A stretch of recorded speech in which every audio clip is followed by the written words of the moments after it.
এক ধাক্কায় লক্ষ্মীর ভান্ডার প্রকল্পের ভাতা 2100 টাকা হচ্ছে। পশ্চিমবঙ্গ রাজ্য সরকারের উদ্যোগে চালু হওয়া লক্ষ্মীর ভান্ডার প্রকল্প রাজ্যের মহিলাদের আর্থিক সহযোগিতা করার জন্য একটি গুরুত্বপূর্ণ পদক্ষেপ। বর্তমানে এই প্রকল্পের অধীনে রাজ্যের সাধারণ শ্রেণীর মহিলারা প্রতি মাসে 1000 টাকা এবং তপশিলি জাতি ও তপশিলি উপজাতি শ্রেণীর মহিলারা 1200 টাকা পর্যন্ত সহযোগিতা পান। লক্ষ্মীর ভান্ডার প্রকল্পের টাকা বাড়ছে। লক্ষ্মীর ভান্ডার প্রকল্পের ভাতা এক লাফে প্রতি মাসে 2100 টাকা পর্যন্ত হতে চলেছে।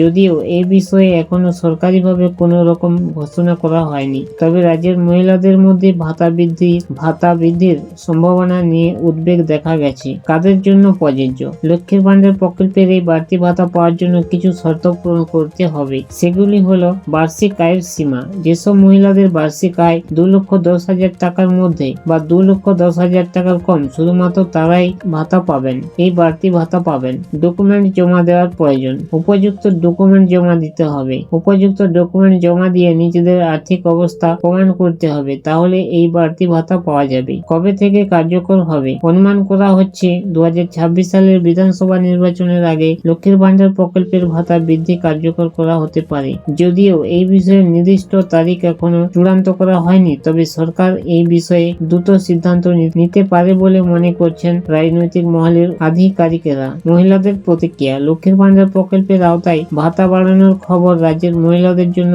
অত্যন্ত সুখবর নিয়ে আসবে। অনেকেই বলেছেন যে এই সিদ্ধান্ত তাদের দৈনন্দিন জীবনের আর্থিক সুরক্ষা আনতে সাহায্য করবে। 2019 সালে চালু হওয়ার পর থেকে লক্ষ্মীর ভান্ডার প্রকল্পে ইতিমধ্যে রাজ্যের 2 কোটির বেশি মহিলা উপকার পেয়েছে বা উপকার করেছে। প্রতি মাসে নির্দিষ্ট সময়ে এই প্রকল্পের টাকা সরাসরি তাদের ব্যাংক অ্যাকাউন্টে দেওয়া হয়, যা তাদের দৈনন্দিন জীবনের চাহিদা মেটাতে বিশেষভাবে সহায়তা করে বা সাহায্য করে।